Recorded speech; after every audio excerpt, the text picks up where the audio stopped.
Present here. And a very happy and joyful Children Day to all the small kids here. Neha ma'am already told that why we celebrate this day. Who can tell me why we celebrate this day on 14th of November? क्यों मनाया जाता है आज के दिन? Who can tell? Very good. Because on this day it is a medium to remember Pandit Jawaharlal Nehru. And why specifically Pandit Jawaharlal Nehru? Because he was very fond of small kids. वो बच्चों को बहुत प्यार करते थे. चाचा नेहरू बोला जाता था उन्हें प्यार से. Is it? ठीक है. So see, on this day, this Children Day doesn't mean it is a day only for students or only for children. This is a day, remarkable day for teachers as well. See, I would like to prove my point through a story. एक कहानी सुनाती हूँ मैं आपको. एक school था हमारे school जैसा. उसमें एक टीचर थी जैसी हमारी टीचर हैं सब. एक टीचर थी, स्पेशल टीचर थी जिनका नाम था मिसेस एस. क्या नाम था? Mrs S. Now she is very particular about things. जब भी क्लास में जाती थी बड़े अच्छे से जाती थी, बड़े अच्छे से ग्रीट करती थी. She is having a pet line that whenever she enters into the class she greets students by saying good morning everyone. बच्चे क्या रिस्पॉन्स देंगे? At the same time daily her next line is love you all. ठीक है कि मैं तुम सबको बहुत प्यार करती हूँ. That means the teacher feels that she is connected to those students. Fine. So once what happened that a new child came into her class and she doesn't like that child. And what is the reason? Because the child, that boy, he never completes his work, his copies, all the copies are very untidy and things like that. And whichever uniform he is wearing, that is very shabby. बहुत गंदी थी उसकी uniform. तो madam को बड़ा गंदा लगता था. ना तो ये कॉपी बनाता है, ना तो ये काम करता है, और उसके कपड़े भी इतने गंदे रहते हैं. तो क्या प्रॉब्लम क्या है? So somewhere she finds that problem is not in child, problem is in his family. ठीक है, क्योंकि कपड़े धोने का काम किसका है? या तो मम्मा करेगी या घर में मेड करेगी. बट वो काम बच्चा खुद नहीं धोएगा ना कपड़े. And when it comes to homework and all that, because homework when it comes to class work, तो दैट इज क्लास टीचर्स और subject teachers responsibility. But when it comes to homework, that is parents' responsibility. Either खुद करवा रहे उस काम को या tuition पे भेज रहे, जैसे भी that is parents' responsibility. तो madam is not liking that thing. Mrs. S, she is not liking this thing कि ये बच्चा कभी काम ही पूरा नहीं करके आता है. इसकी परफॉर्मेंस जो है गिरती जा रही है. 1 नंबर 2 नंबर 4 नंबर इतने ये नंबर लेके आता है. She is very worried about that child. Being subject teacher, it is her responsibility कि उस बच्चे को ग्रो कराया जाए, है ना. टीचर की रिस्पॉन्सिबिलिटी. अगर कोई बच्चा वीक है तो उसको कैसे स्ट्रेटेजाइज करें कि वो ग्रो करे. Is it? आया ना? ठीक है. सो साल ऐसे बीत जाता है. मैडम उसको कीप ऑन बोले जाती थी हमेशा कि बेटा अच्छे कपड़े में आइए, होमवर्क पूरा करिए, कॉपी बनाइए ढंग से. But the child never, the best thing about child is he never ever had given back answers. उसने मैडम को, टीचर को अपनी कभी कोई बैक आंसर नहीं दिया. जब भी मैडम उसको कुछ बोलती थी वो सिर्फ छुपा के सिर्फ सुन लेगा. ठीक है. साल पूरा हो जाता है, सेशन ओवर हो जाता है, रिजल्ट आ जाता है बच्चे का, और वो बस एवरेज मार्क्स लेके सिर्फ पास होता है. And the child is promoted to next class. But madam is not at all happy because one thing तो शी इज जस्ट सेटिस्फाइड थी वो एक चीज़ को लेके कि चलो मेरी क्लास से निकल गया, अब जिसकी क्लास में जाएगा वो देखिए. ठीक है. But at the same time somewhere she is disheartened that पूरे साल ये मेरे साथ रहा लेकिन इस बच्चे में वो इम्प्रूवमेंट नहीं आ पाया. तो she is not liking that. कुछ समय बाद क्या होता है? टीचर्स डे आता है. ठीक है. टीचर्स डे पे बच्चे क्या करते हैं? टीचर्स डे पे बच्चे क्या करते हैं टीचर्स के लिए? Very good. टीचर्स डे पे बच्चे सेलिब्रेट करते हैं टीचर्स के लिए. कोई बच्चा उनको रोजेस देता है, कोई पेन देता है, कोई कार्ड्स बना के देता है, कोई छोटे मोटे गिफ्ट्स देता है. ठीक है. अपने जो भी उनके स्किट्स होते हैं, डांसेस होते हैं, दे परफॉर्म फॉर टीचर्स. ठीक है. So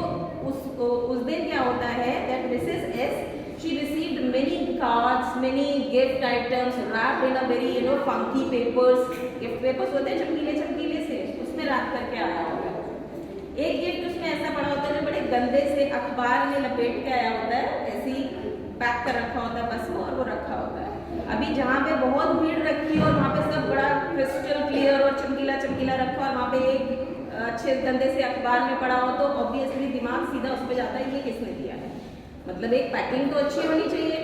okay, any how she neglected that because for teacher that gift doesn't matter, which matter is what matter is the feeling.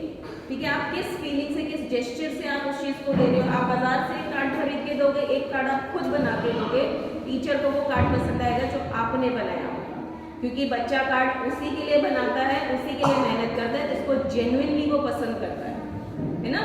So she just unfolded that gift. What she found two articles in that gift item. One is an old bracelet. एक पुराना सा घुसा हुआ सा एक bracelet पड़ा हुआ था। ब्रेसलेट एवरीबडी नोज ना, जो फीमेल्स पहनती हैं। तो उसको मिसेस एस को बड़ा अजीब लगता है कि किसी ने ऐसा लग रहा है घर से मम्मी का उठा के दे दिया या दीदी का उठा के दे दिया है ये ब्रेसलेट। ठीक है, and at the same time she found a perfume bottle. ठीक है, and that is also used one, half perfume bottle थी। ठीक है, उसमें हाफ परफ्यूम था, तो शी फेल्ट वेरी बैड कि किसी ने घर का जैसे पुराना सामान टाइप्स कुछ दे दिया है मुझे। And she didn't like that thing, that teacher never asked for those gifts and everything. That is, students' wish, whether they would like to give or not. It's completely fine for teachers.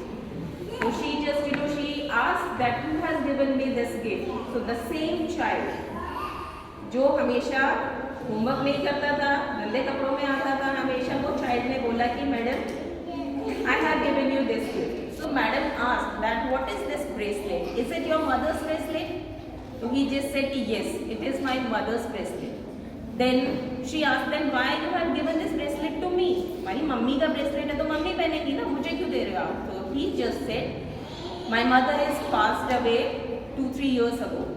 ठीक है, तो उसको सुन के बहुत शौक लगता है कि अच्छा इसकी मम्मी खत्म हो चुकी है, तो ये रीज़न है कि वो शायद अच्छे कपड़ों में या साफ कपड़ों में नहीं आ पा रहा है। ठीक है, तो उनको बहुत बुरा लगता है कि मैं पूरे साल इस बच्चे को इस चीज़ के लिए बोलती रही कि अच्छे कपड़े नहीं पहन के आते, साफ कपड़े नहीं पहन के आते। She felt very bad, she felt pity for that child, that कि okay this is not his problem. Earlier also she notice this thing, the child is not coming in clean uniform, so that is parents fault. But आज उनको पता चला कि उसकी mummy नहीं है। She felt really bad and automatically एक अलग से जो प्यार होता है उस बच्चे के लिए, जो कनेक्टिविटी होती है उस बच्चे के लिए, she started feeling for that child. फिर वो पूछती हैं आपने, चलो आपने एक गिफ्ट दे दिया, ये परफ्यूम बॉटल क्यों दी मुझे? Then she said that boy he said this, ये मेरी मम्मा का परफ्यूम है, ये जब भी कोई यूज़ करता है, मेरी मम्मा यूज़ करती थी तो मुझे ऐसा लगता था कि मैं कनेक्टेड हूँ मेरे आसपास कहीं है।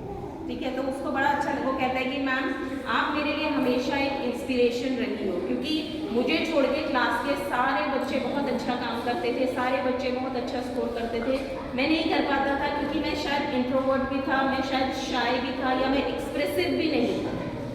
तो मैंने आपको रियल प्रॉब्लम कभी बताई ही नहीं कि मुझे प्रॉब्लम क्या है बेसिकली। तो at that time for the first time that child shared his heart. ठीक है, and at the same time Mrs S, she knew this thing that what is the real problem of that child, why he was so reluctant.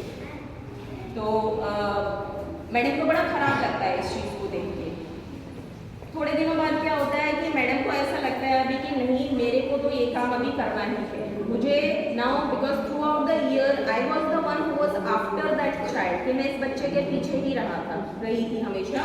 अब मुझे क्या करना है, नहीं इस बच्चे ने मुझे प्रॉब्लम शेयर करी है और मुझे उसको रेक्टिफाई करना है। It is not like that कि every time fault is there in students, sometimes it happen that miscommunication और kind of mutual understanding is not there, तो टीचर को वो चीज़ नहीं समझ में आ पाई। ठीक है, सो शी डिसाइडेड कि मैं अपना पार्ट करेक्ट करूँगी and she instructed that child कि आप अपना पार्ट करेक्ट करोगे। Then she called that boy's father, आप पूरे दिन जॉब में रहते हैं, आप शायद नहीं धो पाते हो कपड़े या हफ्ते में एक बार धोते हो, सैटरडे टू सैटरडे और संडे टू संडे। मेड रखिए इस बच्चे के लिए, इसके लिए ट्यूशन टीचर रखिए, and what it comes to school, तो हम रिस्पॉन्सिबिलिटी ले रहे हैं कि ये बच्चा ग्रो करेगा। तो धीरे धीरे क्या हुआ, उसका नेक्स्ट सेशन कंप्लीट हुआ and the child started growing. What is lacking in that child's life? Mother's guidance. ठीक है, हमने सुना है mother is our first teacher. ठीक है, तो उसकी लाइफ में वो फर्स्ट टीचर मिसिंग थी, जिसकी वजह से उसकी लाइफ जो थी वो बैलेंस नहीं हो पा रही थी, क्योंकि पापा जो थे, जिंदा रहने के लिए पैसे की ज़रूरत है, पापा पैसे कमाने में लगे हुए थे, तो कहीं ना कहीं वो उतना 100% नहीं दे पा रहे थे बच्चे को। ठीक है, so she decided and gradually and slowly the child started improving and at the end of that second session the child stood first in his class. ठीक है, किसकी वजह से? मिसेस एस की वजह से। And who is Mrs S? His teacher. बात हम यहाँ कर रहे हैं टीचर और स्टूडेंट के बॉन्ड की। ठीक है, तो मिसेस एस की वजह से वो बच्चा धीरे धीरे उसके अंदर जो इंट्रोवर्टनेस थी, जो रिलेक्टेंट नेचर था उसका, वो खत्म होने लगा और वो बच्चा ग्रो करने लगा। ठीक है, अब क्या हुआ, मिसेस एस रिटायर हो गई, वो अपना जगह छोड़ के वहाँ से स्कूल से चली गई हैं। उस बच्चे ने स्कूल छोड़ दिया है। The child is now in college, he completed his education there, then he got selected somewhere in abroad and he was working there. Once what happened, the child is living there in some abroad area, and after many years surprisingly Mrs. S, she received a letter from that same child. ठीक है, और उस letter में क्या लिखा था कि ma'am आपका वो छोटा सा बच्चा जितना बड़ा हो गया है कि उसको विदेश में नौकरी मिल गई है, और दूसरी बात that I found somebody and I am getting married to that girl. ठीक है, तो मेरी शादी भी तय हो गई है, मैं चाहता हूँ, क्योंकि उसकी माँ नहीं थी, तो ही फेल्ट दिस कि नहीं आप वो कमी पूरी करोगे, आप आओगे मेरी शादी में। And at the same time क्योंकि मैडम अब रिटायर हो चुकी थी, उनके पास फाइनेंशियली भी शायद उतना नहीं था, तो सरप्राइजिंगली ही सेंट 2 tickets, ठीक है, plane tickets, and she was very touched after seeing that gesture, क्योंकि 5 साल बाद 10 साल बाद अगर कोई बच्चा उस टीचर को याद कर रहा है तो that means she had done commendable job. क्योंकि बच्चे 2 महीने में 4 महीने में स्कूल छोड़ते हैं, भूल जाते हैं, लेकिन जो बच्चे जेन्युइनली सिंसियर होते हैं, जो बच्चे जेन्युइनली अपने टीचर्स को वैल्यू करते हैं, रिस्पेक्ट करते हैं, वही बच्चे भविष्य में जाके कुछ बनते हैं। ठीक है, तो उसको विदेश में नौकरी मिली, उसने उसके बाद भी उन्हें याद रखा, उनको टिकट्स भेजी, वो वहाँ पे पहुँची उसकी शादी अटेंड करने के लिए, मिसेस एस। एंड जब वो वहाँ पे पहुँची तो his wife was sitting by his side and he introduced, she is my mother, ये मेरी माँ है, इनसे मिलिए, इनकी वजह से आज मैं जो भी हूँ इनकी वजह से। ठीक है, so what moral of the story is that every teacher should be like Mrs. S and every child should be like that child. ठीक है, कहीं कोई मिसकम्युनिकेशन हो रही है, कहीं आपको लग रहा है आपको किसी टीचर की हेल्प की ज़रूरत है, कोई बच्चा ऑलरेडी इतना इंटेलिजेंट है, ब्लेस्ड है, आपको किसी भी तरीके से किसी भी रूप में किसी भी टीचर की हेल्प की, कैसे भी, पर्सनल लाइफ में, स्कूल लाइफ में, होमवर्क में, क्लास वर्क में, गाइडेंस के लिए, then you should go to your teacher to whom you feel connected. जिसको भी आपको लग रहा है कि that we could share our problem to that teacher, you should go to that teacher and discuss thing instead of keeping that garbage in your mind. Clear? Yes, ma'am. क्या समझ में आया? कैसा बच्चा बनना है? अच्छा बच्चा बनना है, काम पूरा करिए, because you are our future generation. You are the future of our country, India, and you know what our school believes? हमारे स्कूल का मोटो क्या है? मूर्ति देवी बालिका विद्यापीठ believes, and we prepare students not only for universities but for the universe. समझ में आ रहा है? खाली कॉलेज में जाके जीवन खत्म नहीं होगा, लड़ाई उसके बाद शुरू होती है। जो फेयरी टेल्स में सुनते हैं, परियों की कहानी, सब अच्छा अच्छा चल रहा है, that is not life. What we are living through, this is life. समझ में आया है? तो बेटा सब आज कसम ले लो, डिसिप्लिन में रहना है, पढ़ाई करनी है, whichever standard you are having, you must grow from that standard. Okay? best of luck. Have a bright future. All my warm best wishes are with you. Happy Children's Day once again.